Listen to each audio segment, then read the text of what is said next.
Donc, pour le numéro ici, ce qu'on cherche, c'est l'aire du secteur.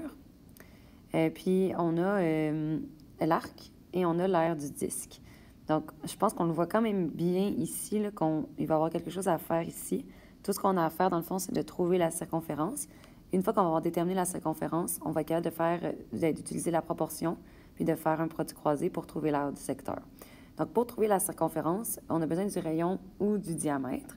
Donc, à ce moment-là, on peut se fier sur l'aire du disque. Avec l'aire du disque, on va pouvoir trouver le rayon.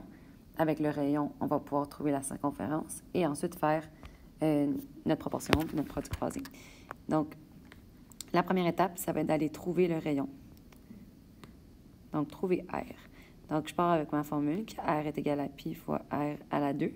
L'aire du disque, c'est 120,7, qui est égal à pi R à la 2. Première chose que je vais aller faire ici, c'est que je vais aller diviser par pi des deux côtés. Donc, vous faites votre racine carrée seulement à la fin. Donc, si je fais 120,7 divisé par pi, ça me donne un nombre que je vais garder dans ma calculatrice. Je ne l'écris pas. On peut prédire après, une fois que le fois pi divisé par pi est annulé, tout ce qui va nous rester, c'est le R à la 2. Pour annuler l'exposant 2, l'opération inverse d'un exposant 2, c'est la racine carrée. Donc, je vais faire racine carrée des deux côtés. Je peux le faire directement dans ma calculatrice, la racine carrée. Vous avez juste à faire deuxième fonction x à la 2, peser sur la racine. Ce que vous voyez apparaître dans votre calculatrice en ce moment, c'est ce que je vais écrire ici. C'est la racine avec un petit tiret. Quand vous êtes ici, tout ce que vous avez à faire, dans le fond, c'est peser sur égal. Et ça va faire la racine carrée de votre dernière réponse automatiquement. Donc, moi, ici, mon rayon, ça me donne environ 6,2. Par contre, je ne vais pas aller faire mon calcul avec le 6,2. Je vais aller faire mon calcul plus tard avec le long chiffre qui est dans ma calculatrice, le 6,19, 83, 87, 15.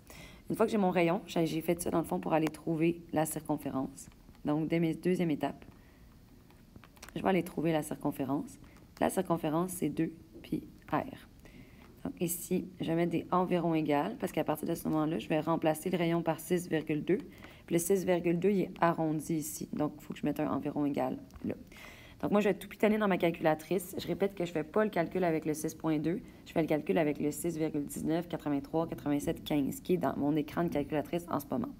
Je multiplie tout ça par 2pi et ça devrait vous donner une circonférence d'environ égale à 38,95 cm. Par contre, ici, la circonférence, on va la réutiliser dans notre produit croisé. Ce qu'on va faire, c'est qu'on va multiplier la mesure de l'arc, qui est 25,31, fois l'aire du disque, qui est le 120,7, et on va diviser par la circonférence.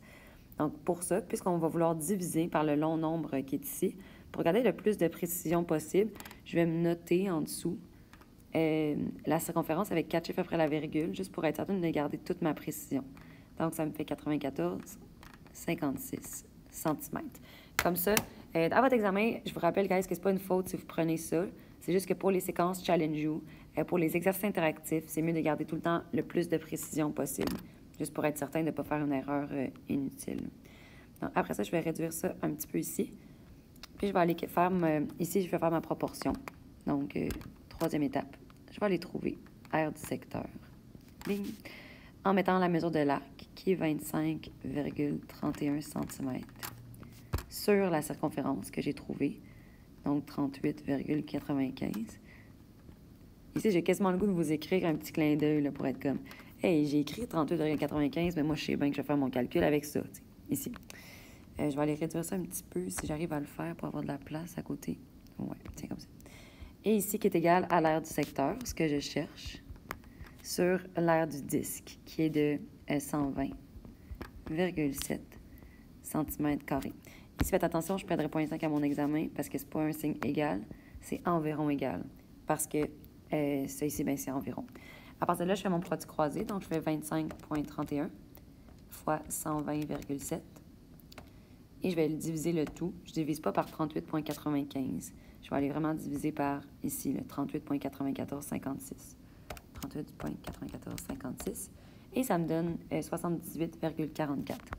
Donc, l'aire du secteur, environ égale à 78,44 cm². Voilà.